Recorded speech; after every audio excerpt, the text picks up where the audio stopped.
Vsem prav lep pozdrav, dobrodošli na današnjem srečanju ob dnevu grškega jezika.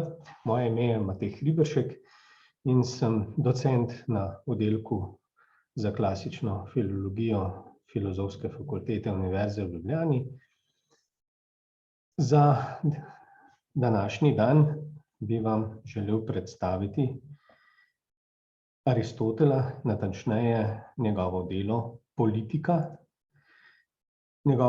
njegove posebnosti, značilnosti in dva odlomka iz same Politike, ki nekako odslikujeta njegove poglede na politiko, na družbo, pa tudi na vzgojo. Ob tem nas bo v ozadju spremljala tudi upodobitev Scuola di Atene oziroma šola v Atenah, freska italijanskega renesančnega umetnika Rafaela, ki je nastala med letoma 1509 in 1511, ko je dobil Rafael naročilo, da poslika apostolsko palačo v Vatikanu. Če preidemo kar k Aristotelu in njegovi politiki, o njegovem življenju ne bi zdaj izgubljal besed, bi se pa bolj ustavil ob samem delu. V Politiki odsevata tako Aristotelovo življenje kot tudi njegovo delo, slednje eksplicitno, prvo pa bolj prikrito. Zanimanje za družbo v vseh njenih segmentih, od biologije do sociale, je verjetno Aristotelu že v mladosti privzgojil njegov oče, Nikomah, ki je bil zdravnik. In tudi zanimivo je, da v Politiki najdemo vrsto pasosov, ki nas usmerjajo k Aristotelovim naravoslovnim delom. Njegov način pisanja v Politiki je precej hladen, nepristranski in morda je to posledica dejstva, da je bil Aristotel ne rojen Atenec, ampak da je bil metoik, se pravi priseljenec, ki ni imel političnih pravic v nobeni od grških polis, pravzaprav, kjer je v svoji odrasli dobi živel. Kljub temu pa, kot rečeno, je bil v svojih razpravah pogosto piker, kritičen. Aristotelova politika je drugače tudi kritika Platonovega političnega nauka, predstavljenega v nekaterih njegovih dialogih, in nekako odseva obdobje, ko se je Aristotel šolal v Platonovi akademiji, po drugi strani pa je iz nje razvidno tudi Aristotelovo razhajanje med njim in Platonom. Aristotel politiko namenja vladajočim slojem, politikom, nosilcem najvišjih političnih funkcij, oblastnikom, zakonodajalcem, torej slojem, v katerih se je sam gibal. Politika zaradi svoje tematike, torej gre za seveda področje politične filozofije, spada med izjemno zahtevna dela. In to ne samo zaradi vsebine, ampak tudi zaradi zelo zahtevnega znanstveno suhoparnega jezika, zaradi miselne, zaradi jezikovne zgoščenosti in sumarnosti, ob kateri je treba biti pogosto zelo zbran, da ne izgubi človek, bralec ali prevajalec, ne izgubi tistega miselnega toka in da uspemo vedno lepo povezati vse niti, ki jih Aristotel vtke v besedilo. Druga težava so pa tudi številne pomanjkljivosti samega ohranjenega besedila. Namreč pred nami je besedilo, ki je v izvirniku na mnogih mestih zelo ohlapno vsebinsko povezano, ne teče vedno gladko ob isti vsebini, ampak so zanj značilni kot prvo pogosti tematski preskoki. Za Aristotelove učence ali sodobnike to ni bila težava in so bili tovrstnega podajanja vsebine vajeni. in jim niso povzročali težav. Sodobni bralec pa pogosto dobi tak občutek abruptnosti, suhosti. Politika se je ohranila v 18 grških izvirnih kodeksih, ki izvirajo iz obdobja med 14. in 16. stoletjem. Kodeksi, ki nam prinašajo pa zgolj fragmente politike, pa segajo še nekaj stoletij nazaj, tja do 10. stoletja. Že v antiki so prepisovalci naredili v besedilo kar nekaj napak. In tudi nekateri izdajatelji so skušali te napake odpraviti. Kar nekaj napak se je pa prikradlo tudi med poznejšimi srednjeveškimi prepisi. Ob tem se seveda zastavlja vprašanje, kaj je vzrok za te nedoslednosti, koliko je interpolacij, koliko je prenaredb, kaj je vzrok zanje. S temi vprašanji se znanstveniki ukvarjajo že zadnjih 150 let. Včasih, oziroma v starejši strokovni literaturi izpred 150–100 let, je bilo pogosto zaslediti navedbo, da je Aristotelova politika takšno necelovito, raztrgano, neusklajeno delo. Vendar to ne drži. Res pa je, da politika ni tako lepo vsebinsko zaokrožena celota, kot je recimo Platonova država. Pri politiki že sama njena struktura ni povsem jasna. Posamezne knjige, sklopi in deli so očitno nastajali v različnih časovnih presledkih in njihove kronologije ni mogoče določiti. In ti posamezni sklopi so bili šele pozneje, kdaj točno ne vemo, združeni v neko enovito obliko, kot jo poznamo danes. Besedilo večinoma teče gladko, ampak bralec kljub temu, prav zaradi te vsebinske nepovezanosti, pogosto dobi občutek, kot da ima v roki neko dodelano ogrodje kakšnega predavanja. Ob tem se zastavlja vprašanje, je delo morda res nastajalo tako, da je avtor, se pravi Aristoteles, sproti literariziral svoja predavanja ali jih dopolnjeval. Recimo na to nakazujejo številni Aristotelovi namigi oziroma obljube, da bo o kakem vprašanju, ki ga načenja v politiki, obširneje spregovoril v nadaljevanju. Vendar pa te svoje obljube nikoli ne izpolni. No in prav zaradi takšnih segmentov je nastala ocena, da politika ni nastajala enotno, kar potrjujejo tudi različne filološke raziskave. Jasno je pa, da je politika ostala nedokončana in da ji še manjka tista zadnja dodelava, ali kot rečemo po latinsko ultima pila. Tudi konča se zelo abruptno, kar je v mnogih strokovnih krogih sprožilo ugibanje o tem, zakaj ni zaključka, ali je bilo morda delo še obsežnejše, ali se je nadaljevanje izgubilo. Kot rečeno, kronologijo je zelo težko določiti. Gotovo je pa nastajalo delo v zadnjem obdobju Aristotelovega življenja, namreč pri tem se opiramo na zadnji v politiki omenjeni zgodovinski dogodek, ki ga lahko z zanesljivostjo določimo. To pa je smrt kralja Filipa II. Makedonskega leta 336 pred Kristusom. Kar zadeva razdelitev dela, tradicionalno je politika razdeljena na 8 knjig. Prva knjiga je pravzaprav nek splošni uvod, dalje druga tematika, s katero se ukvarja, je suženjstvo, hišno gospodarstvo in njegovi člani. V drugi knjigi Aristotel govori o prehodnih modelih ustavnih ureditev.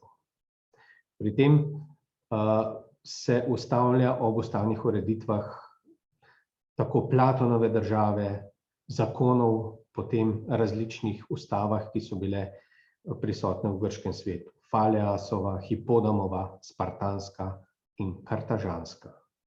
V tretji knjigi predstavlja splošno teorijo o ustavah.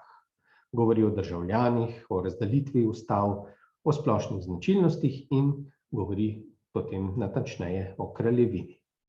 V 4. knjigi predstavlja tako imenovane slabše ustave, v 5. ohranitev in propad ustavnih ureditev.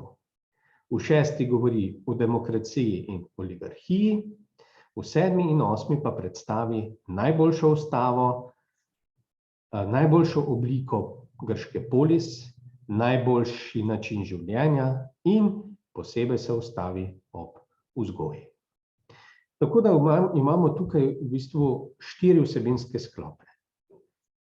Prva knjiga o hišnem gospodarstvu in polis, 2., 7. in 8. govorijo o idealnih ustavah, zato jih imenujemo tudi utopične knjige. 3. govori o državljanih in ustavah na splošno, od 4. do 6. govori pa o tako imenovanih neidealnih ustavah.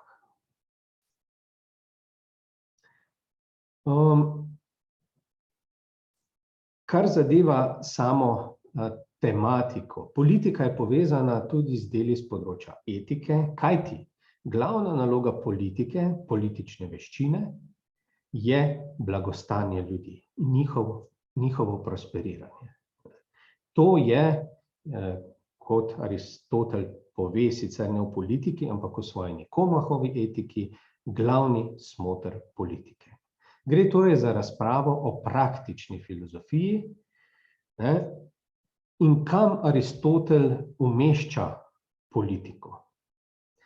Torej, sam pravi, da je neka vednost, neko znanje, ki je lahko teoretično, je lahko praktično in lahko je produktivno.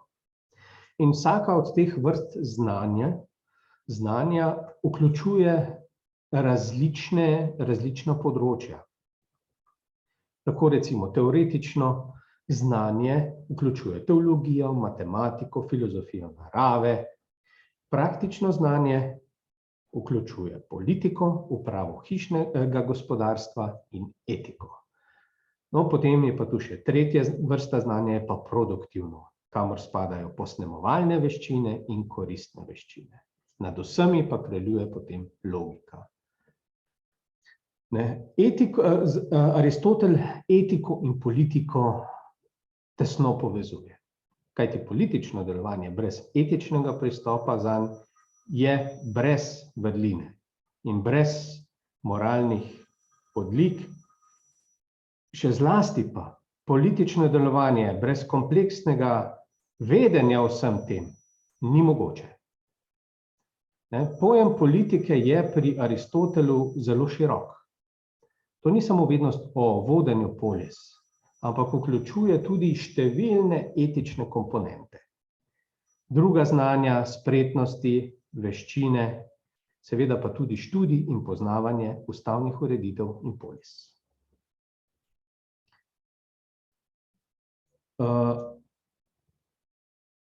Etika je tesno povezana z Nikomahovo etiko. Pravzaprav je Aristotelova Nikomahova etika nekakšen uvod v politiko, saj na koncu 10. knjige Aristotel napove razpravo o politiki. Pravi, ker so prejšnji misleci pustili poglavja o zakonodaji neraziskana, moramo ta vprašanja, obenem z vprašanji ustavne ureditve nasploh, sami temeljiteje obdelati, da bi tako po svojih najboljših močeh filozofijo o življenju smotrno zaokrožili. Najprej bomo skušali dognati, če so morda že prejšnji misleci kakšne posamezne misli pravilno izrazili. Nato si bomo na osnovi zbirke ustav ogledali, kaj države in njihove ustavne ureditve ohranja in kaj jih uničuje in iz kakšnih razlogov so ene države dobro, druge slabo vladane. Če bomo vse to raziskali, bomo morda lažje razsodili, katera ustava je najboljša, kako je treba vsako posamezno urediti, ter kakšne zakone in naravi v njej uveljaviti. Tako. Torej, Aristotelova politika je ob Platonovi državi eno od dveh klasičnih del grške politične filozofije, tudi če gledamo, sta si naslova podobna, Platonova politeja, Aristotelova politika, ukvarjata se tudi z enako temo, s polis, s pravičnostjo in z blagostanjem. In pravzaprav ti dve deli, skupaj s še nekaterimi drugimi, recimo s Platonovim politikom in zakoni, predstavljata začetek politične filozofije kot posebnega področja. In če se sedaj preselimo k sami vsebini, predstavil bi en odlomek, in sicer iz 8. knjige Aristotelove politike, v kateri Aristotel govori o temah, kot so skupna vzgoja pod nadzorom polis, kaj je treba poučevati, se pravi, predstavi različna mnenja in merila za izbiro učnih predmetov, govori o učnih predmetih, o ciljih vzgoje in vlogi glasbe, o telesnem urjenju, o glasbi, značaju in brezdelju, ter o ciljih in metodah glasbene vzgoje, o amaterskem in profesionalnem ukvarjanju z glasbo in zaključi, morda nekoliko nenavadno, vendar navezujoč se na glasbo, o lastnostih harmonij in ritmov.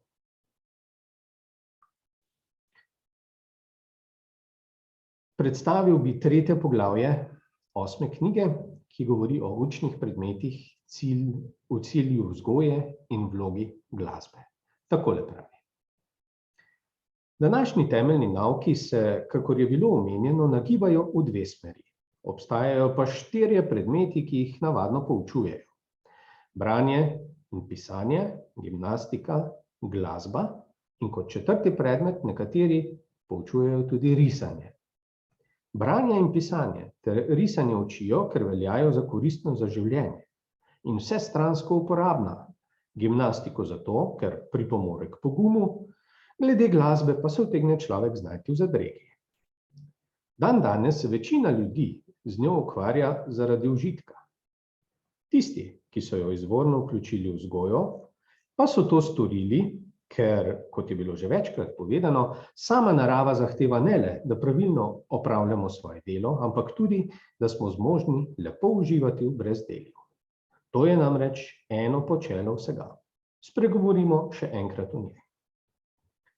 Če je potrebno oboje, brezdelje pa je vrednejše izbire kot udejstvovanje in je njen cilj, je treba raziskati, kaj morajo ljudje početi v času brezdelja.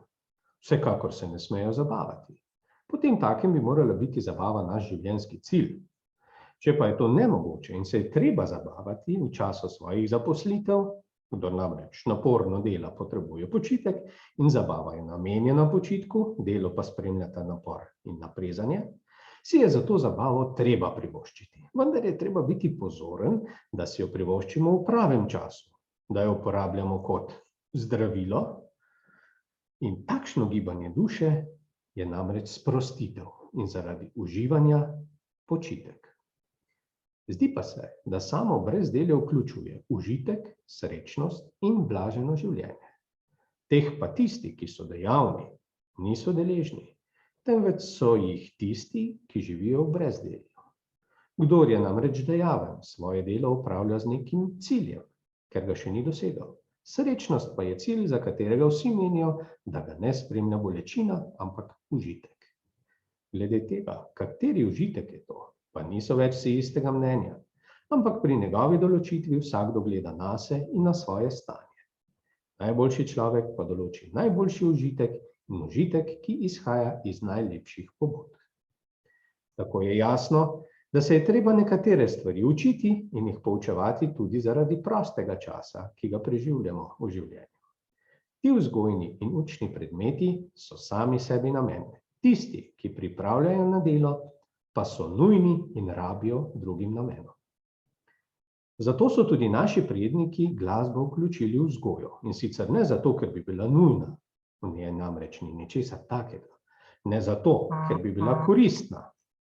tako kot sta branje in pisanje koristna za podjetništvo, upravljanje hišnega gospodarstva, učenje in številne politične dejavnosti, pa tudi za risanje velja, da pomaga pri boljšem presojanju izdelkov rokodelskih mojstrov.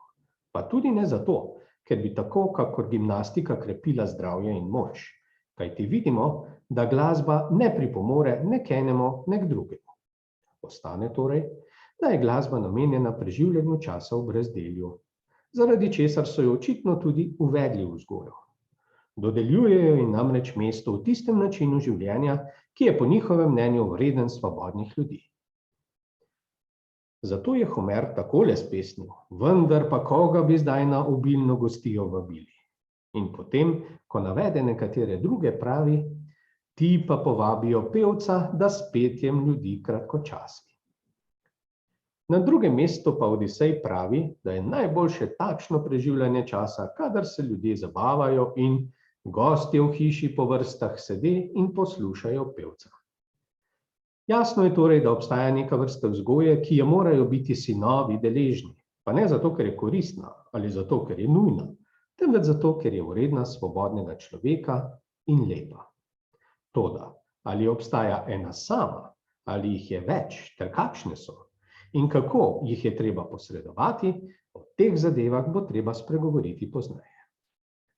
V sedanjem času smo precej napredovali, saj tudi pri starodavnikih najdemo neko pričevanje, ki izhaja iz temeljnih učnih predmetov. Glasba to jasno potrjuje. Poleg tega je jasno, da je treba otroke učiti tudi nekatere od koristnih stvari, in to ne le zaradi njihove koristnosti, na primer branje in pisanje, ampak tudi zato, ker se lahko z njihovo pomočjo učimo še marsikaj drugega. Podobno pa je treba učiti tudi risanje, pa ne zato, da se ne bi ušteli pri zasebnih nakupih in bi bili pri nakupovanju in prodaji opreme nezmotljivi, ampak bolj zato, ker v nas razvija čut za opazovanje lepote teles.